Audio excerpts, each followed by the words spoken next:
Hello everyone. We want to discuss the graphs of 6 trigonometric functions. And the first one is the graph of sine x. As you see, the graph of sine x fluctuates between 1 and -1. This is the maximum point right here at pi over 2 radian, which is 90 degrees. The value of the sine function is 1. And the lowest point is at 3 pi over 2 comma -1. In other words, that's 270 degrees or 3 pi over 2 radian. Okay, so this is the graph of sine function, and the x-intercepts are at the origin 0, 0, and then at pi and 2 pi. So if we just look at this whole graph of sine function, which is a periodic function, and then as we know, the domain is a set of real numbers. And this graph is never ending on the left-hand side, and it's also never ending on the right-hand side, as you see. The x-intercept is going to be at pi and 2 pi, and once again 3 pi and 4 pi, and so on and so forth on the right-hand side. So basically, you may notice that all integral multiples of pi is actually the x-intercept of the sine function. And on the left-hand side, same thing. We have -1 pi, we have -2 pi, and then -3 pi, -4 pi, just like that. So generally speaking, we can say that the x-intercepts of the sine function is nothing but x equals k pi, where k is an integer like plus minus 1, plus minus 2, plus minus 3, and so on and so forth. So all integral multiples of pi is basically representing the x-intercepts of the sine function. So as I said, 1 pi, 2 pi, 3 pi, 4 pi, just like that. Now, the graph of cosecant of x, we know that cosecant of x is 1 over sine x. It's the reciprocal of sine x. It would be interesting to discover the graph of cosecant of x, because I wonder what's going to happen at this point pi, where sine is 0. So 1 over 0 would be undefined, obviously. So I'm not expecting to get any value for cosecant of pi, actually, or cosecant of 2 pi, cosecant of 3 pi, because these are the zeros of the sine function, and 1 over 0 is undefined clearly. So at all these zeros, basically what I'm expecting is to get actually a vertical asymptote. So I'm expecting to have infinite number of vertical asymptotes at infinite number of zeros of the sine function, basically. So the graph of cosecant of x, as you see, it is actually as we expected it to be. So whenever sine is maximum, which was at pi over 2, cosecant, which is the reciprocal of sine function, is minimum, actually. And then likewise, whenever the sine function was negative at 3 pi over 2, now we have a sort of relative maximum point or local maximum point for the cosecant function. And you remember that for case of sine function, it was fluctuating between 1 and -1. So if I just draw the two horizontal lines here, y equals 1, for example, and if I graph also y equals -1, these are two horizontal lines, and you see that the whole graph of sine x is actually fluctuating between 1 and -1. You see that? Now, wherever sine did exist between 1 and -1, now that's actually where cosecant doesn't exist. Now, the reason for this is not that difficult to figure out. If we consider, let's say, what should we pick? Like, let's say any point we select here. Let's say x is 0.54, okay? Now, at x equals 0.53 radian, the value of y is 0.506. Now, imagine reciprocal of 0.506 would be something close to 2. And at this x value of 0.53, if we go up, straight up, you're going to reach, at 2 point something, as I said. So 1 over 0.5 is actually 2. So 1 over all these small numbers would be very large numbers, and that's why the values of the cosecant function is always above the line y equals 1 and not in between 1 and -1, as is the case for the sine function. So the vertical asymptotes, as I said, it happens at the x-intercepts of the sine function. So it's happening at pi and negative pi and 2 pi and negative 2 pi. So these are all the vertical asymptotes of the cosecant function. If I show you only the cosecant function, you will see how the graph looks like. It looks like this. As you see, there is infinitely many vertical asymptotes there.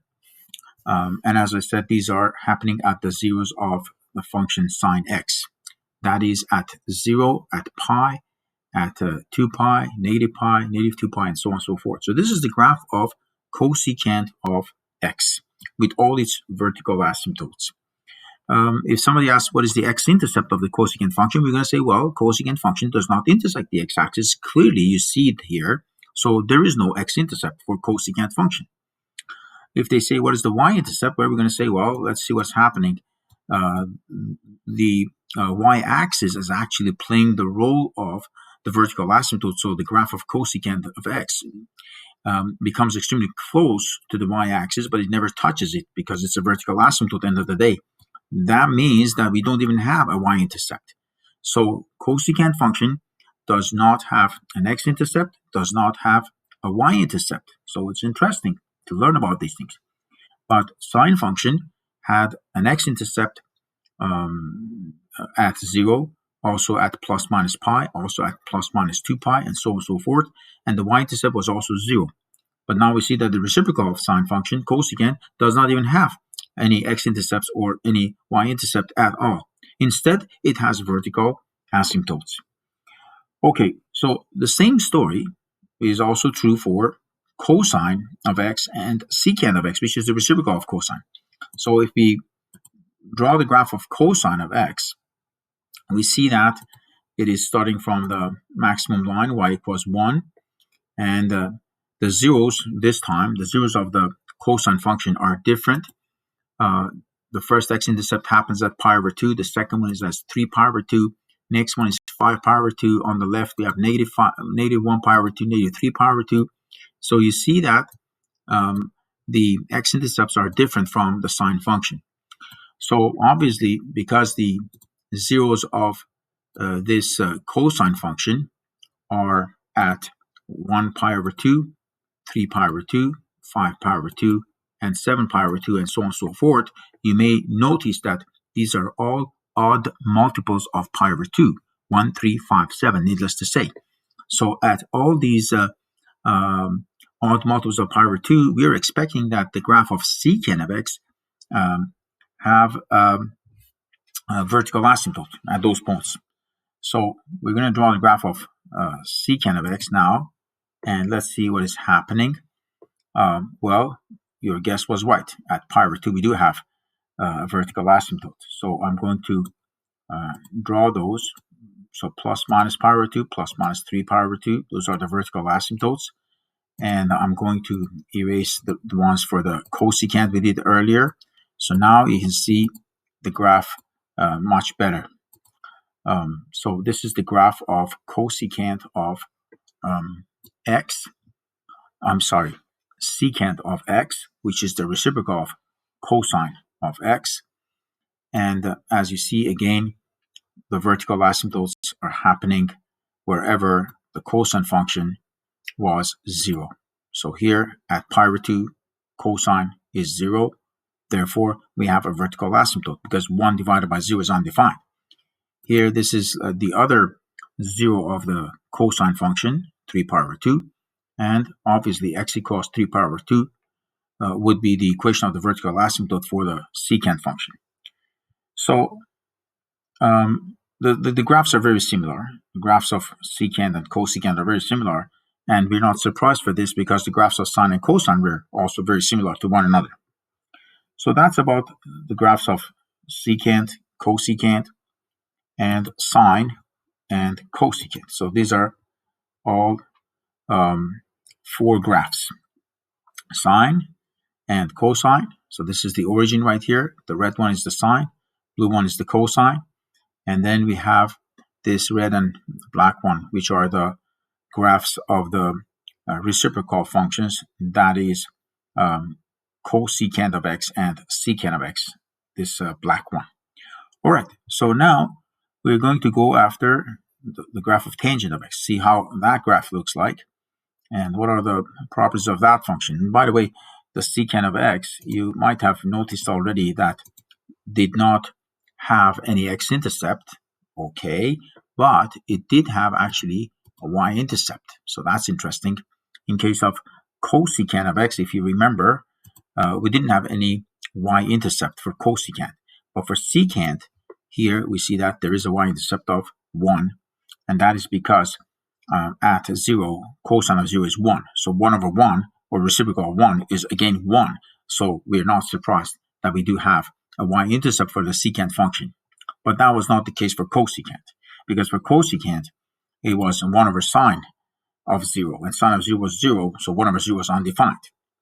Anyhow, so go back and see how the graph of tangent looks like. This is the graph of tangent, and you notice that at x equals pi over 2, we have a vertical asymptote.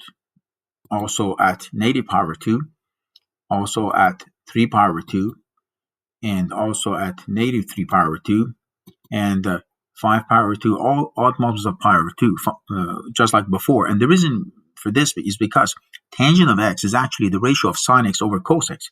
So wherever the cosine function is again 0, let's graph the cosine. See, wherever the cosine is 0, it was at pi over 2 and 3 pi over 2 and 5 pi over 2 and so on and so forth.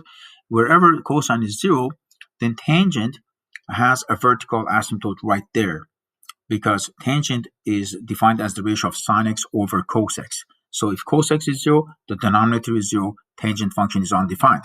So if you try to find tangent of 90 degrees on your calculator, or tangent of pi over 2 radian on your calculator, you will see the error message on the display of your calculator, because tangent of 90-degree angle is undefined. So that's how the graph of tangent of x looks like. We do have an x-intercept at 0. We have another x-intercept at pi. There is another x-intercept at 2 pi, 3 pi, 4 pi on the left side, negative pi, negative 2 pi. So basically, these are all the x-intercepts of the sine function. Remember the sine function? This was what sine function was. So see, the x-intercepts of the sine function and tangent function are exactly the same. But in case of cosine function, wherever we have the x-intercept, now we do have a vertical asymptote, of course. Y-intercept of tangent function is at the origin.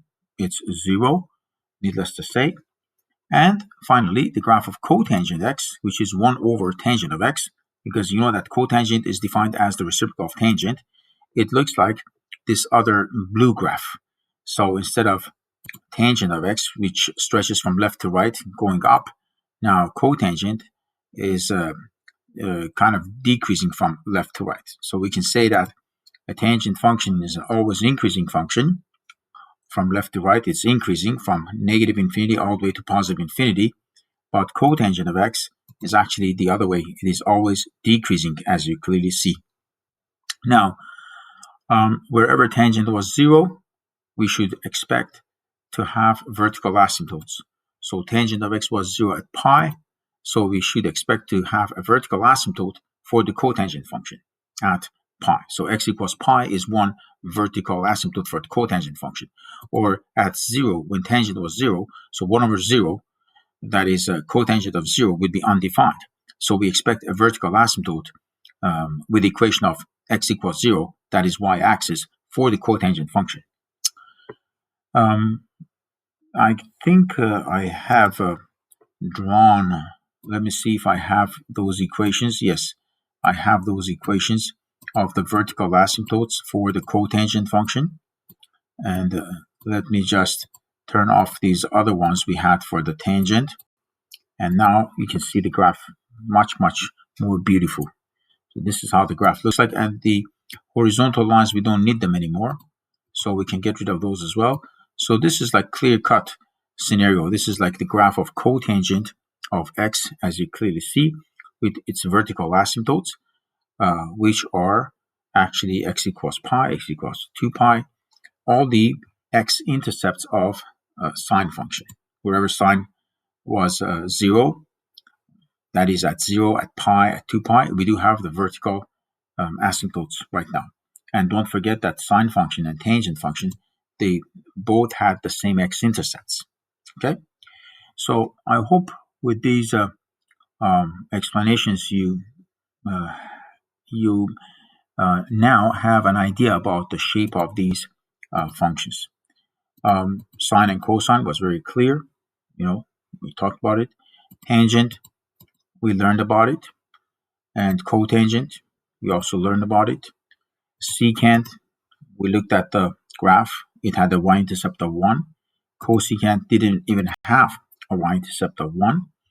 And perhaps if we can look at all 6 trigonometric functions, all of these 6 graphs simultaneously, this is what we are going to, of course, end up with. Well, perhaps we can say this is like the beauty of mathematics.